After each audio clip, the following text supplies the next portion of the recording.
परवर्ती खबर को आज राज्य आईनजीवी परिषद पक्षर भुवनेश्वर एक जातीय अधिवेशन आयोजन कर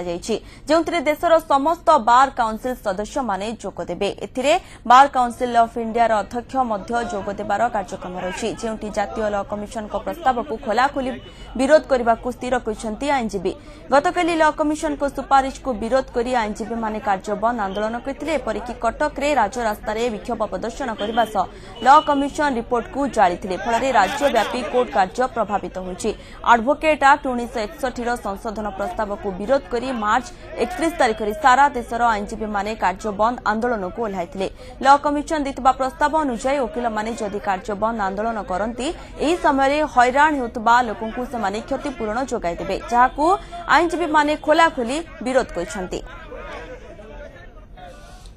ए संपर्क में अधिक सूचना देवाई आम सह फोन लाइन अच्छा आम प्रतिनिधि नीरद पट्टनायक। नीरद, आज राज्य आईनजीवी परिषद पक्षर भुवनेश्वर एक जातीय अधिवेशन आयोजन कौन रही अधिक सूचना अधिवेशन केतबेले आरंभ हो? नीरद, देखो दिन 10टा बेले मे फेयर जो कन्वेंशन हॉल रही जातीय लॉ जो रही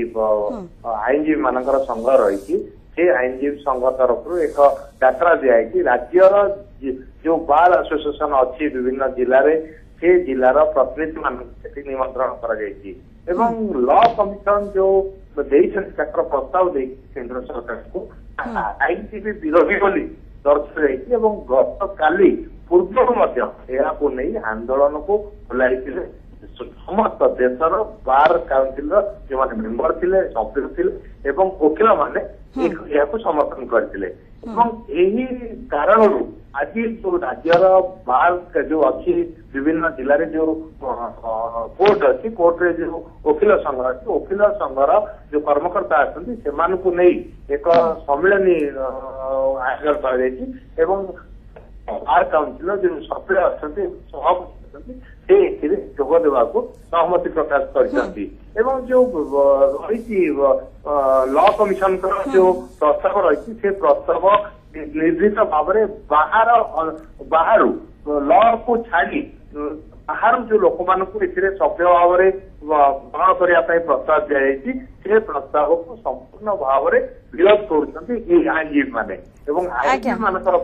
निश्चित रूपे नीरद बहुत बहुत धन्यवाद आपनकर समस्त सूचना नीरद पट्टनायक आमको अधिक सूचना देउथिले।